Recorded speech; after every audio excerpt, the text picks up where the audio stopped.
Hello செல்லங்களா, இங்கே பாருங்க. இன்னைக்கு அம்மா வந்து சும்மா சாயங்காலத்துக்கு வெறுப்பாக இருக்குது, எதனா செஞ்சு சாப்பிடணும் போல இருக்குது. கொஞ்சம் பொரி இருக்குது, இதை வச்சு ஒரு காரமாக ஒரு டிஷ்ஷு செய்ய போகிறேன். வாங்க வீடியோக்குள்ளே போகலாம். இப்போ இந்த பொரி வந்து தண்ணி ஊற்றி நல்லா ஊற வச்சுக்கணும்.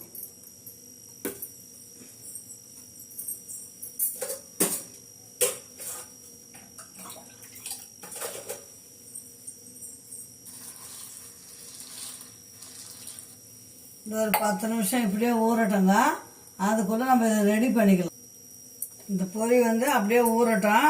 அதுக்குள்ளே ஒரு வெங்காயம் ஒரு தக்காளி, இந்த பாருங்க, ஒரு வெங்காயம் ஒரு தக்காளி அரிஞ்சு வச்சுட்டேன். சிம்பிளாக தான் செய்ய போகிறேன். இஞ்சி பூண்டு பேஸ்ட் இருக்குது, கொத்தமல்லி, கரம் மசாலா, சில்லி பவுடர், இவ்வளோ தான். இதுக்கு கொஞ்சோண்டு ரவை கொஞ்சம் சேர்க்கணும் அதில். அதனால் அது ரெடி பண்ணிடலாம். கடைன்னு 10 நிமிஷத்தில் ரெடி பண்ணோமா சூடாக சாப்பிட்லாம் பிள்ளைங்களா. நல்லா அலசி மிக்சியில் போட்டாச்சு. அது கூட வந்து ஒரு 2 ஸ்பூன் ரவை போட்டுக்கலாம். போதும், ரொம்ப வேண்டாம்.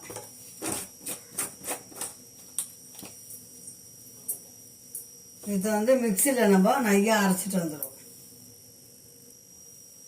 இப்போ பாருங்கள் பிள்ளைங்களா, இதை வந்து தேங்காய், ஒரு பத்து தேங்காய், 2 பச்சை மிளகா, ஒரு வெங்காயம், இந்த பொடியை அரிஞ்சு அந்த பொரியும் ரவையும் அரைச்சேன் இல்லைங்களா, ஊற வச்சு அதில் போட்டு பிசைஞ்சிக்க வேணும். உப்பு போட்டு அதை அரைச்சினது செய்யும்போது வாசனை பாருங்க பிள்ளைங்களா. பொரியை ஊற வச்சு ரவை 2 ஸ்பூன் போட்டு அரைச்சிட்டேன். அது கூட வெங்காயம், பச்சை மிளகாய், இஞ்சி பூண்டு பேஸ்ட்டு, கொத்தமல்லி போட்டுருக்குறேன். இதை வந்து நல்லா பிசைஞ்சிக்கலாம்.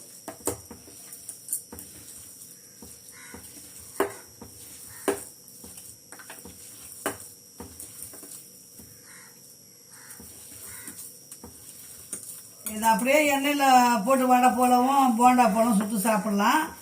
நம்ம வந்து கொஞ்சம் கொழுக்கட்டை மாதிரி ஆவி வச்சு மசாலா கிரேவி பண்ணி அதில் போட்டு பரட்டிங்க சாப்பிட்லாம். 2 விதம் செய்யலாம் பிள்ளைங்களா. இதை எப்படி செஞ்சாலும் டேஸ்ட்டாக இருக்கும். சாப்பிட போகிறது நம்ம தானே.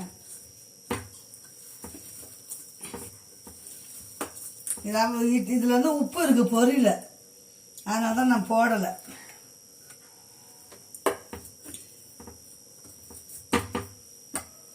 நல்லா கிரிப்பாகி போச்சு பாருங்க. இப்போ வந்து இதை வந்து ஒரு ஆவி வச்சுக்கலாம். அப்படியே இருங்க, லைவ்ல இருங்க.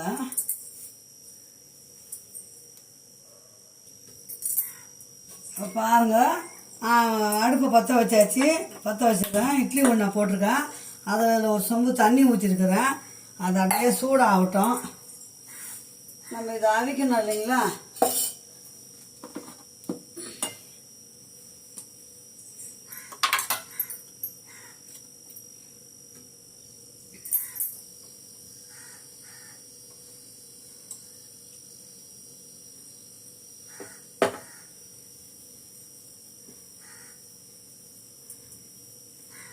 இட்லி தட்டில் எண்ணெய் தடவி வச்சுட்டேன். அப்போ தான் நம்ம வந்து ஒட்டாமல் இருக்கும்ட்டு. இப்போ இதை வந்து சின்ன சின்ன பால் மாதிரி ஊற்றிக்கோங்க. அதை பாருங்கள், கொத்தமல்லி, இஞ்சி பூண்டு பேஸ்ட்டு, வெங்காயம், பச்சை மிளகாலாம் போட்டு பாருங்கள். இந்த மாதிரி ஊற்றிக்கோங்க. சாப்பிடும்போது நல்லாயிருக்கும், மென்று சாப்பிடும்போது.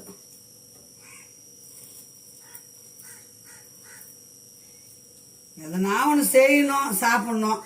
நம்ம ஒரு ஐடியாவாக செஞ்சு சரி இப்போ அதை போட்டுருவோம்.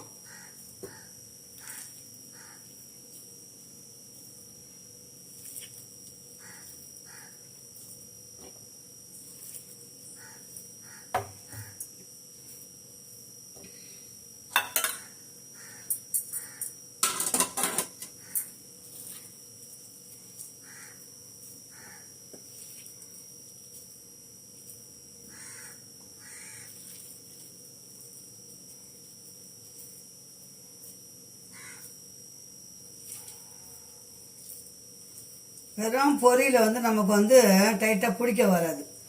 அதனால தான் வந்து கொஞ்சம் ரவை போட்டேன். ஐடியாவாக பண்ண வேண்டியது தான், ஒன்று ஒன்றா செஞ்சு சாப்பிட வேண்டியது தான். எண்ணெயில் போட்டால் கார போண்டா மாதிரி இருக்கும். சரி, தேங்காய் போட்டதால நம்ம வந்து கார கொழுக்கட்டை மாதிரி உருண்டை கார உருண்டை இது பேர்.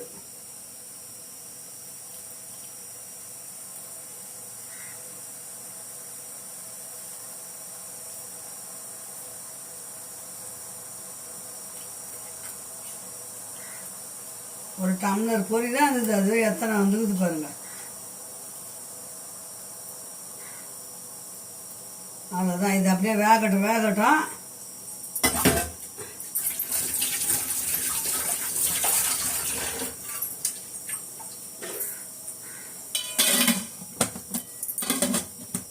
அப்படியே வேகட்டும்.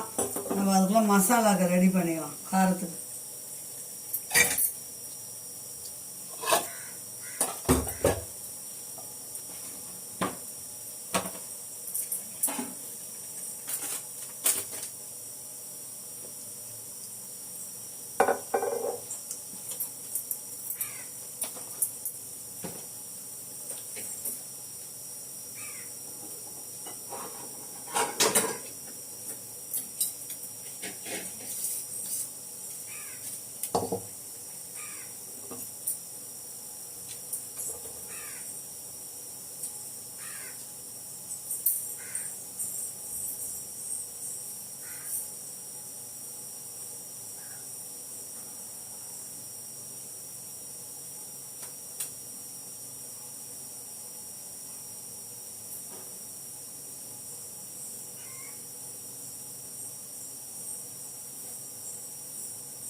இப்போ இதை எடுத்து அந்த பக்கம் போட்டுக்கலாம். கொஞ்சம் நேரம் வேகட்டும், ஒரு 5 நிமிஷம் வந்தால் போதும். அதுக்குள்ளே நம்ம கடாயை போட்டு கடன் காரம் ரெடி பண்ணிக்கலாம்.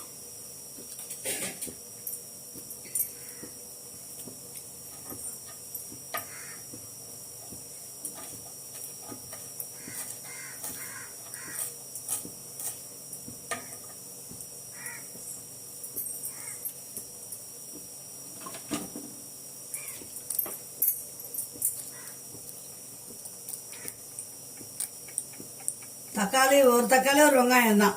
நம்ம அது ஒரு வெங்காயம் போட்டிருக்கிறோம். அது கொஞ்சம் வதங்கத்துக்கு மட்டும் இருந்தால் போதும். சும்மா ஒரு ஸ்பூன் எண்ணெய் ஊற்றிக்கலாம்.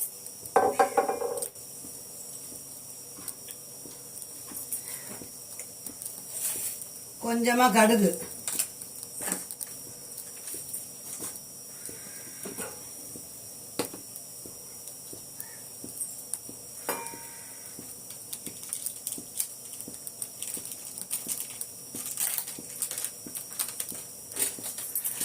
கடுகு நல்லா பொரிட்டோம்.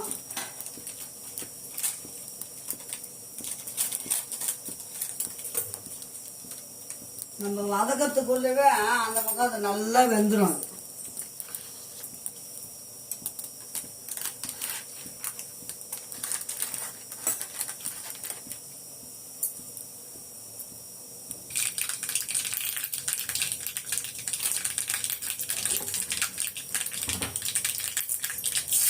கருவேப்பிலை போட்டுக்கோங்க. ஒரு வெங்காயம் அரிஞ்சு இல்லைங்களா, வெங்காயம் போட்டுக்கோங்க.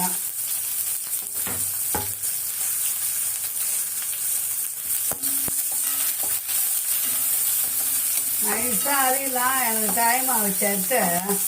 கொஞ்சம் கடன்னு காட்டுறேன் உங்களுக்கு.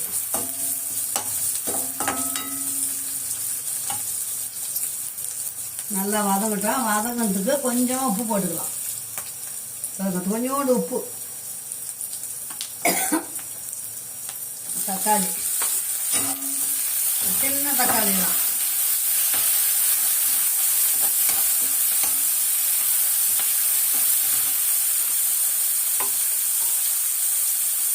கொஞ்சம் இஞ்சி பூண்டு பேஸ்ட் இருக்குது, அதையும் போட்டுடலாம்.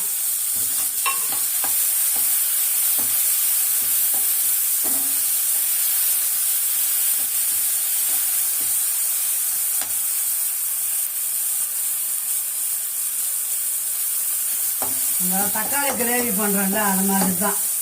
கொஞ்சம் நல்லா வதங்கிட்டோம் தக்காளி. கொஞ்சமாக ரெட் சில்லி பவுடர் கொஞ்சம் போட்டுக்கோங்க காரத்துக்கு.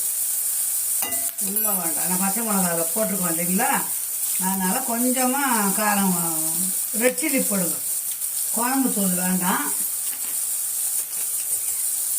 கூடவே கொஞ்சம் கரம் மசாலா ஒரு அரை ஸ்பூன் போட்டுங்க, அவ்வளோதான். எவ்வளோ சிம்பிளாக முடிஞ்சது பாருங்க.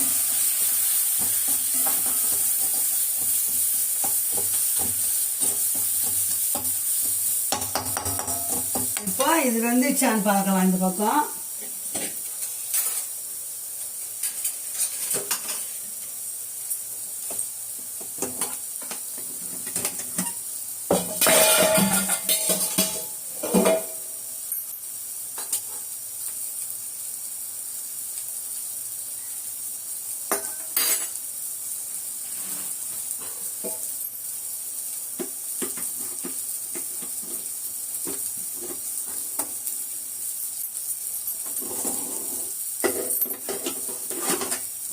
பாருங்க நல்லா வெந்துச்சு. இப்போ இந்த உருளைங்களை வந்து நம்ம அதில் போட்டுக்க போகிறோம்.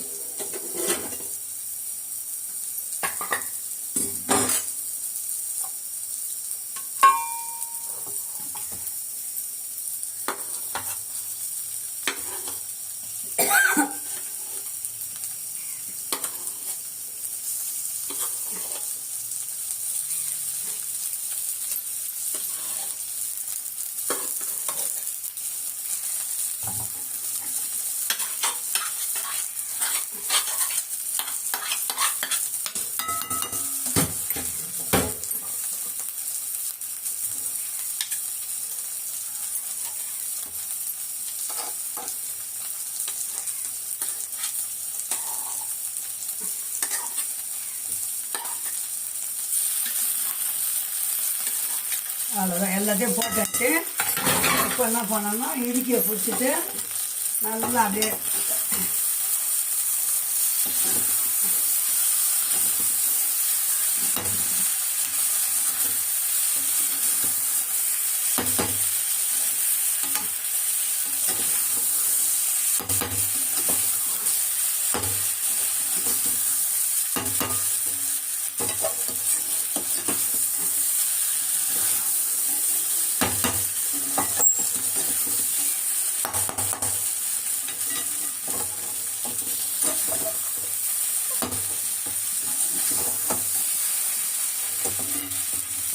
இந்த சமயத்தில் நல்லா வதக்கிட்டுங்களா, கொத்தமல்லி கொஞ்சம் போட்டுக்கோங்க.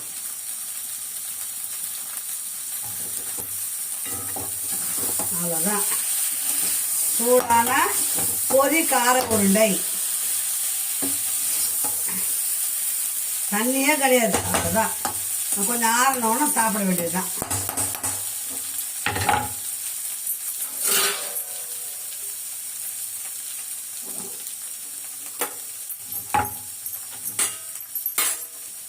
இருங்க, அப்படியே தட்டியை பரிமாறிடுறேன்.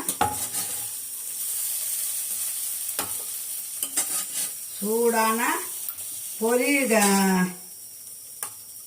எப்படி சொல்கிறது, பொரியும் ரவையும் காரம் சூப்பராகிடுச்சு. வாங்க சூடாக சாப்பிட்லாம் வீட்டில். பார்த்துங்க, சும்மா ஸ்நாக்ஸ் சாயங்காலத்தில் சாப்பிட்ற மாதிரி சாப்பிட்டுட்டு ஒரு காஃபி வச்சு குடிச்சிட்டோம்னா போதும். வாங்க பிள்ளைங்களா, சுட சுட நம்ம வீட்டில் சாப்பிட்லாம். ஓகே, பாய் செல்லங்களா. இந்த வீடியோத்தோட முடிச்சுக்கிறேன். அம்மா சேனலை சப்ஸ்கிரைப் பண்ணுங்கள், லைக் பண்ணுங்கள். செல்ல பிள்ளைங்களா, கமெண்ட் பண்ணுங்கள் பிள்ளைங்களா. பாய்.